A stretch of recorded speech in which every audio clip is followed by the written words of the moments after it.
Hi, so in this video I'm gonna talk about how my corrupt British Transport Police brother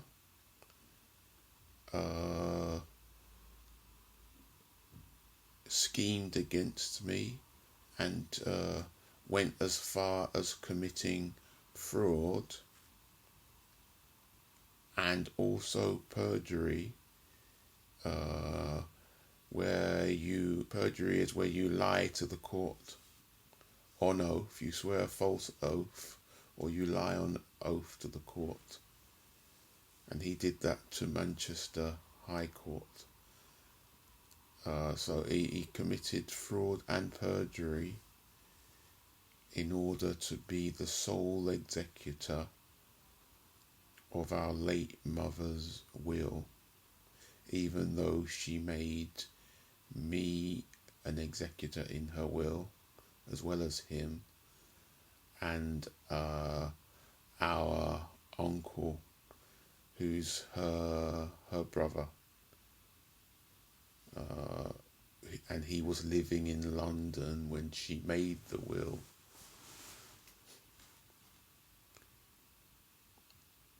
So he committed fraud and perjury in order to exclude us and sideline us, the other two, so that he could be the only executor and administer our mother's estate himself. So that's what this is about. After our mum died, we found the will that a copy of the will that she had written for her London-based property. So, as I said, I was named an executor. His name's Stephen, was named an executor, and our uncle was also named an executor. And he told me that his sister-in-law, his English sister-in-law, because he's married to an English woman, that she was a solicitor, and she was willing to help us, even though she's not a wills and probate solicitor. I mean, I found that out myself. She's not. She's a family law solicitor. He said that we didn't need to pay a solicitor a lot of money to deal with the probate, because his English sister-in-law would help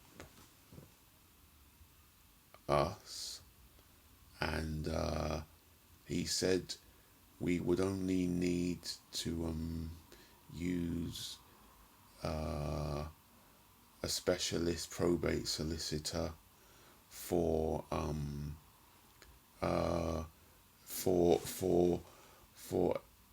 difficult parts of the will.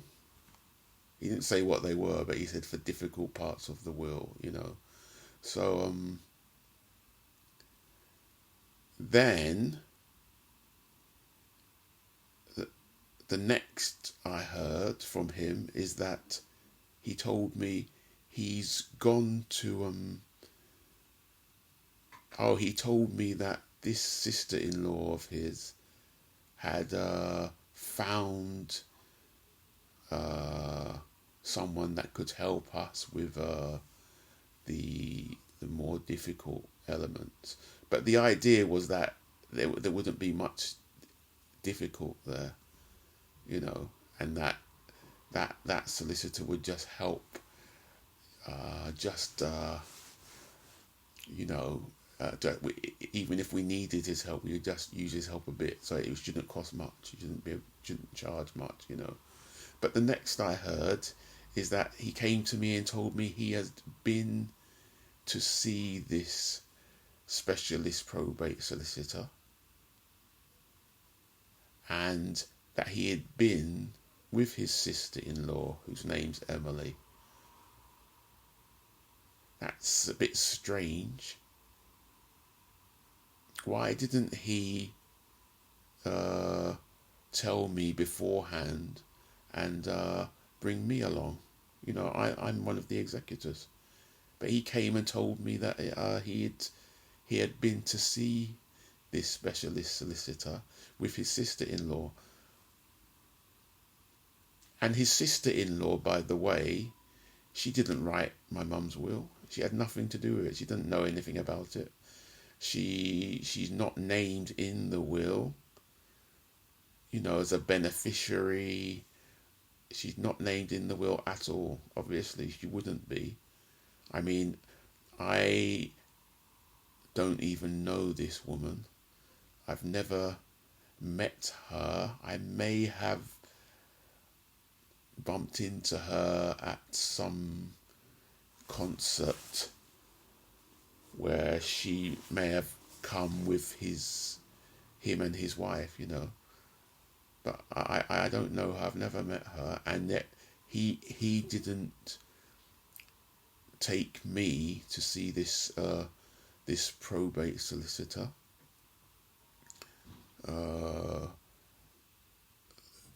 whose name is Richard, and the firm is Gedye and Sons, who are Cumbrian. They have a Cumbrian office. That's where they're based, but they do some sort of work, canvassing for work in the City of London, you know.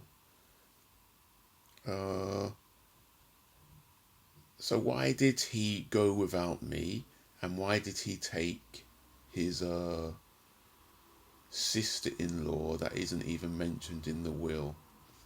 She's nothing to do with it. That's all very dodgy. And that's what this brother, who is a British Transport Police officer, that's what he did. British Transport Police officer. So not only did he go and see this probate solicitor without telling me, with his English sister-in-law, he then went and told me that this solicitor, probate solicitor, was advising me, even though he's never met me, to step down, and for our uncle to step down, and leave him to be my brother to be the only executor. It's like getting from bad to worse. I told my so-called brother that doesn't sound right to me, because that's not what's in the will. So he then started saying, well, I wouldn't be stepping down completely.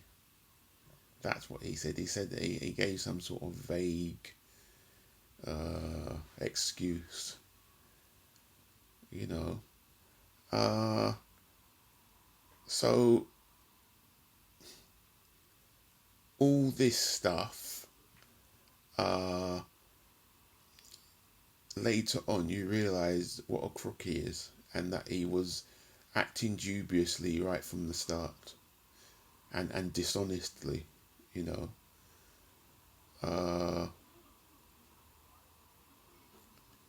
So he wanted me to step down and our uncle to step down. And we took our mother to Nigeria for burial, my mum's body.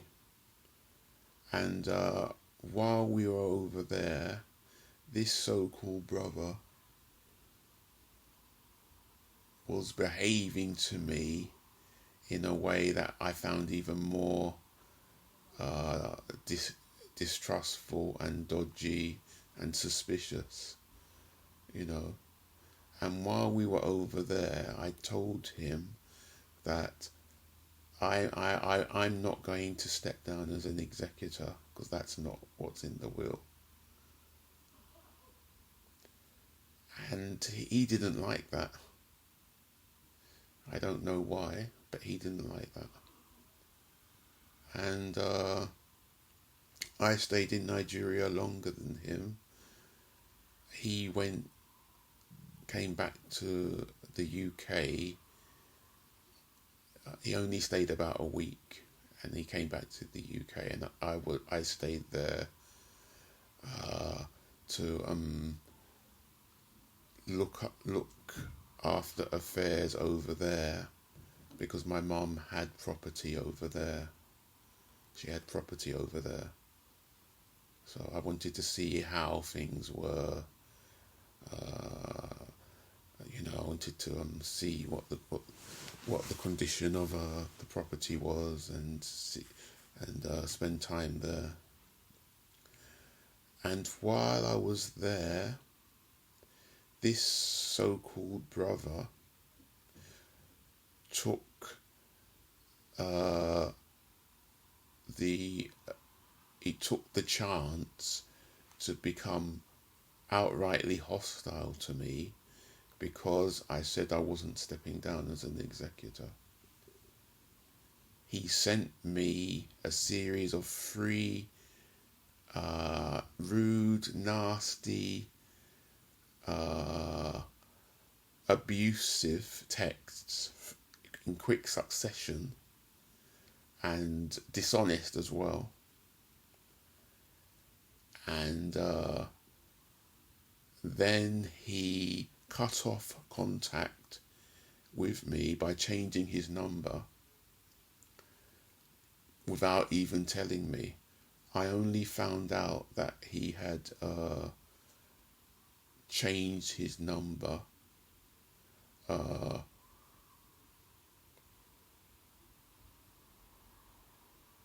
via a third party, because he told that third party, and that third party passed on the information to me. So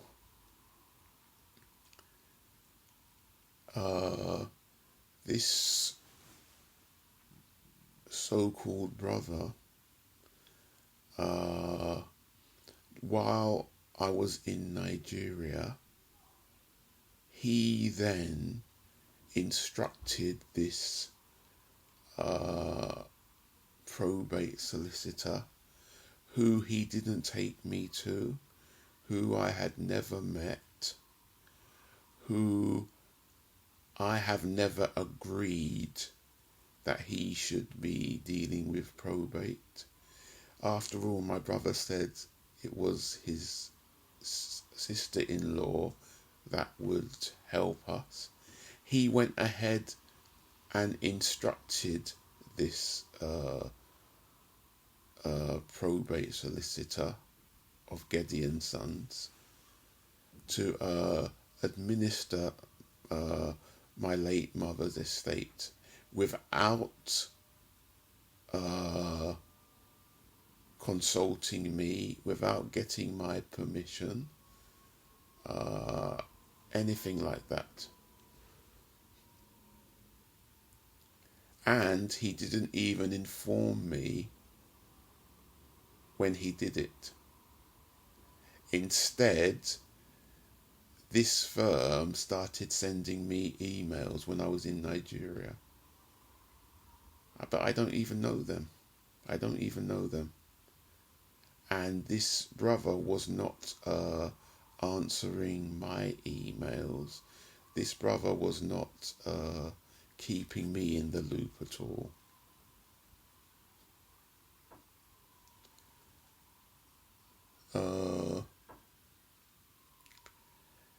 It even went as far as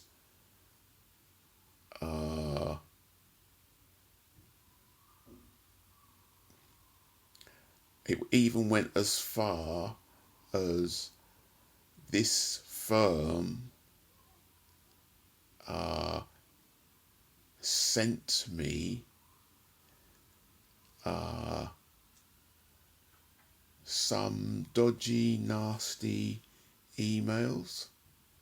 I was sent an email that I wasn't answering their emails, and that my brother had instructed them to obtain probate on his behalf for him alone.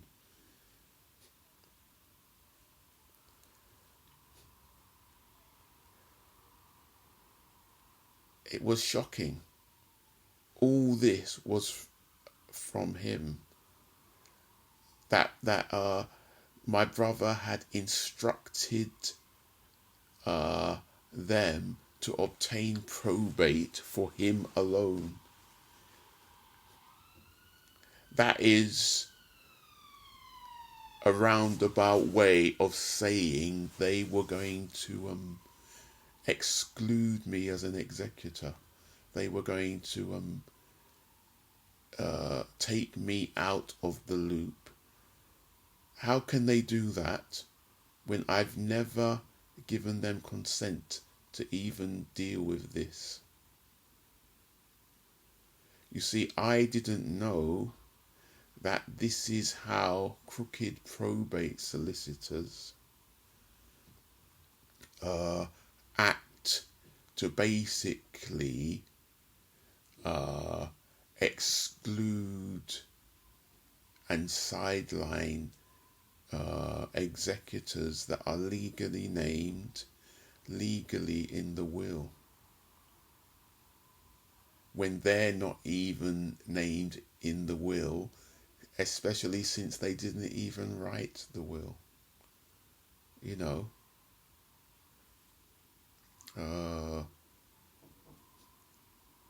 it was shocking, and it was a manipulation, because they made flimsy excuses for this. They said, I've not been replying their emails. Of course, I didn't have to reply their emails, but I had replied some of their emails. But then I had travelled somewhere where I didn't have internet access, so I wasn't even able to see their emails for some time, you know. But not only that, they were saying that I hadn't been contacting them when I didn't have to. But they could have phoned me, because they phoned my uncle, and they told my uncle that that my so-called brother Stephen wanted him to step down as an executor. How insulting. That's all they phoned him for. They're not supposed to phone him for that. If they're supposed to phone him to ask him how he wants to be involved. They're supposed to phone him to inform him. Not only that, they shouldn't be phoning him. It should be my brother that's calling him. My brother excluded my uncle. He completely excluded my uncle. He didn't keep him informed, and instead he gave them my uncle's phone number without my uncle's permission, and he was annoyed about that. He didn't have the right to give them my uncle's number without his permission, or give or give them his number and not call him to say, I've given them your number. He's supposed to be the one in contact with my uncle. As you can see, my British Transport Police brother is a real crook. He's a crook, a real nasty piece of work, an utter crook. So they had phoned my uncle. They could have phoned me. My brother had 2 of my phone numbers, yet he only gave them my email, but not the phone numbers. He did that so that they could use email and use my lack of contacting them to their satisfaction as an excuse to exclude me, fraudulently exclude me, by the way, because they didn't have any right to exclude me. They didn't have any right to do that at all. Even them saying they want to, he wants to get probate without me. That shouldn't exclude me, unless they use it as an excuse to exclude me. It's all fraudulent. So either he could have given them my 2 numbers and they contact me by phone, or he gave them my numbers and they chose not to use them so that they could just contact me by email in order to have an excuse to be hostile towards me because I'm not in contact with them by email. You can see that this Gedye Sons are real crooks, you know.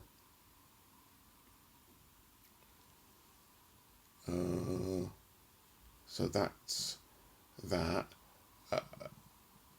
So when I saw this email, threatening email from this Gedye Sons, who I didn't know from Adam. I didn't know this firm from Adam because I've not consented to them. I've not instructed them, and my brother has not told me about them. So I wrote them back telling them that I did not consent to them doing this without me as an executor, and if they did, I would take action against them. And I then travelled back to the UK within 4 days of that, because of that. This so-called brother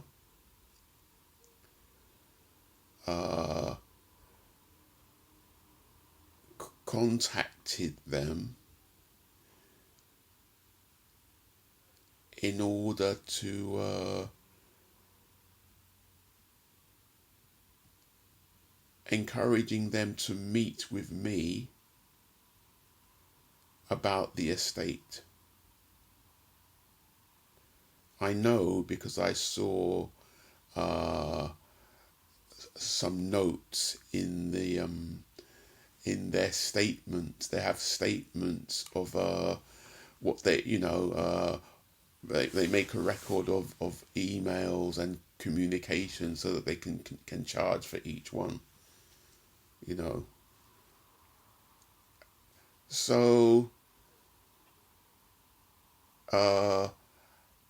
I wasn't told that he had encouraged this Richard to meet with me, but I saw that he had, I wasn't told. So the problem is that when this Richard of Gedye Sons met me, he abused me in his office. As soon as he shook hands with me, before I had even sat down, or we had even sat down, he started threatening me. I know it's shocking. I met him at a meeting room at 15 Old Bailey.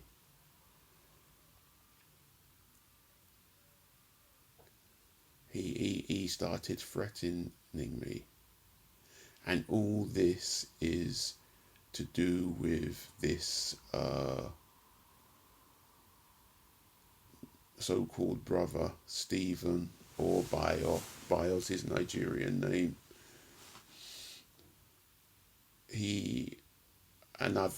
I've spoken about how this evil solicitor treated me in previous videos.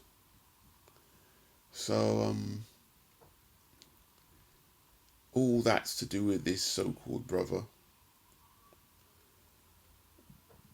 And this solicitor's own motive for doing that is greed. It's greed. Because they took a £21,000 chunk of our inheritance. You know. And this so-called brother, with the aid of this firm and his sister-in-law, after that they applied for a grant of probate from the probate registry at Manchester High Court of Justice. They applied for a grant of probate in only my brother's name, but they did that without telling me. I never knew anything about that, and I only found out about that later, quite a bit later.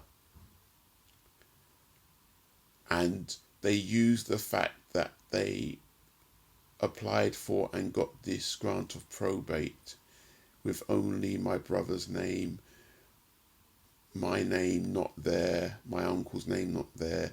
They used that as an excuse to administer the estate, sell property without my signature, without even consulting me as to whether I wanted it sold, without consulting my uncle.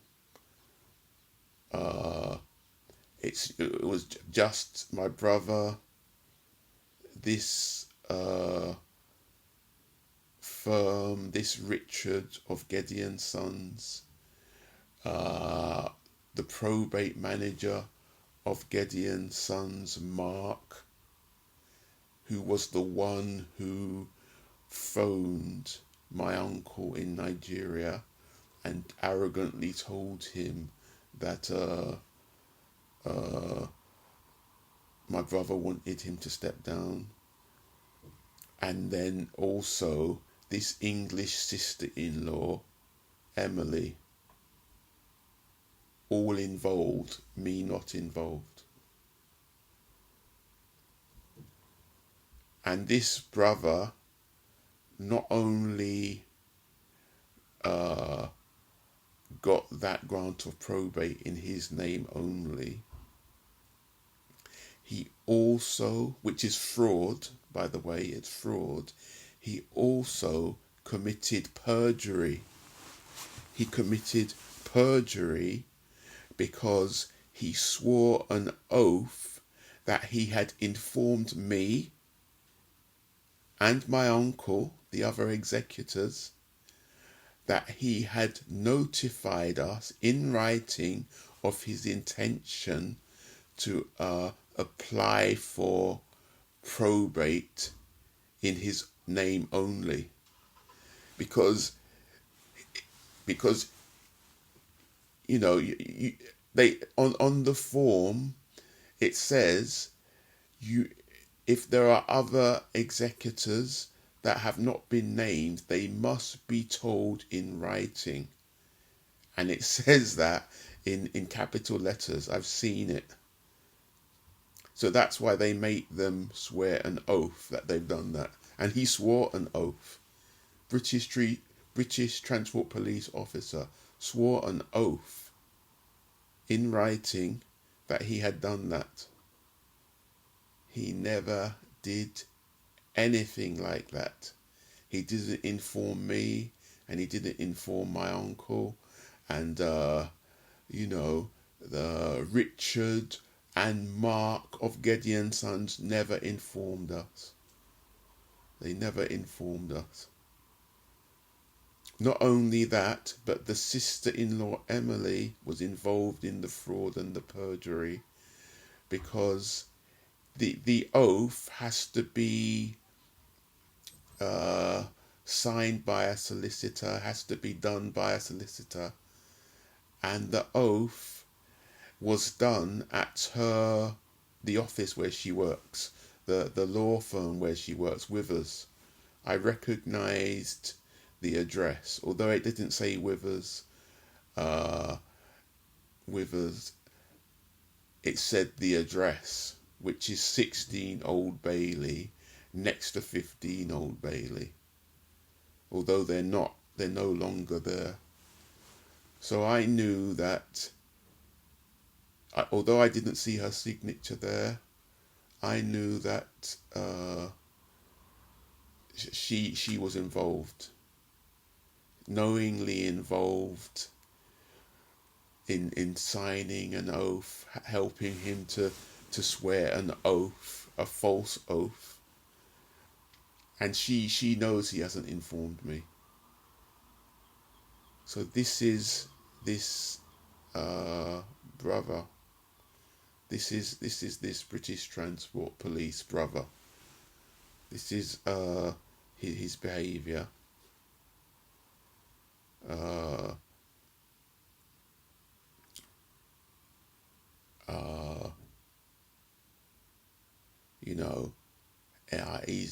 He's a very nasty, very bad guy. I think he had these traits in him, the arrogance, the hostility and the bad behaviour. But I think when he became a British Transport Police officer, it was elevated to another level. I think when dodgy people join the police, the dodginess, the corrupt nature of them gets expanded many times over. So this he has also tried to have me prosecuted for racially aggravated harassment. He also has had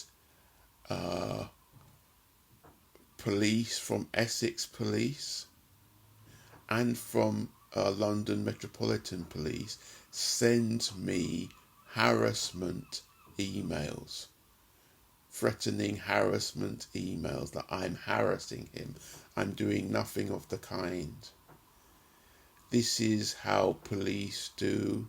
They use harassment, and this harassment act is a very dodgy act, but they use it to threaten people. They use it to harass people themselves. uh, over flimsy things. They use it as a pretext.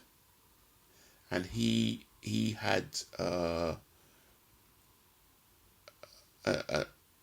someone from Essex Police send me a harassment warning email. He's obviously used to doing this in his work. Nonsense. He later got another Essex Police to try to have me prosecuted.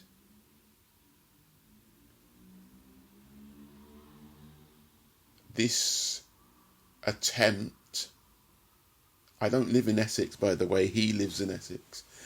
This attempt by this second Essex Police went as far as the Crown Prosecution Service, as far as the Crown Prosecution Service, because I saw some information when I made a complaint about this this second Essex Police. I made a complaint about both of them, actually. He sent it to the Crown Prosecution Service, and they refused to take it further. They had no grounds. But this is what police in this country do. This is what they do. I've heard that these police in this country send over 4,000 of these harassment warnings to people per year. And they don't need any evidence. They don't need any evidence. And yet, these warnings, it could come up on a CRB check, you know. They don't need any evidence to send these warnings to people.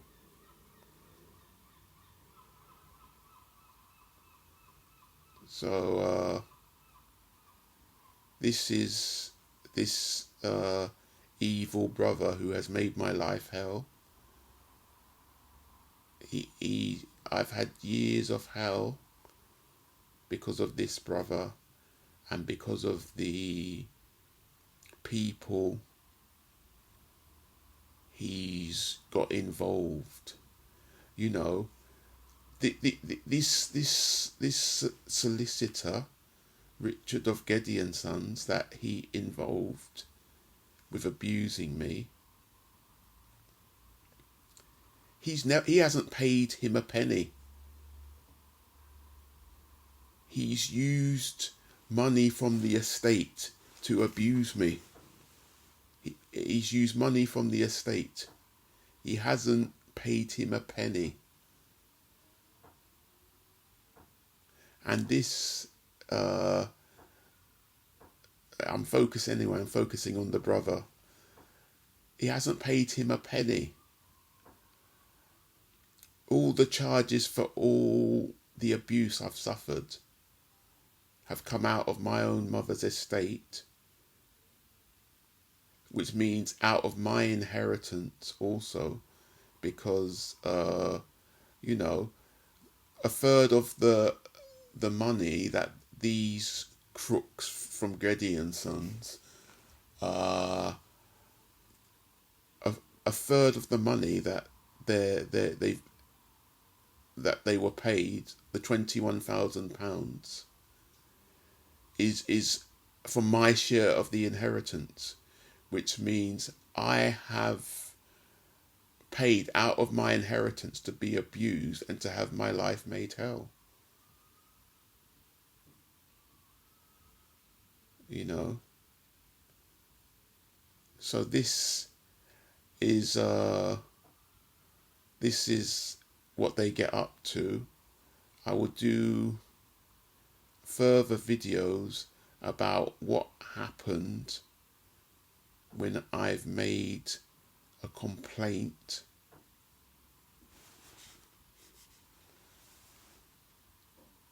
when I've tried to make complaints about my brother to British Transport Police and to the Independent Police Complaints Commission, the IPCC,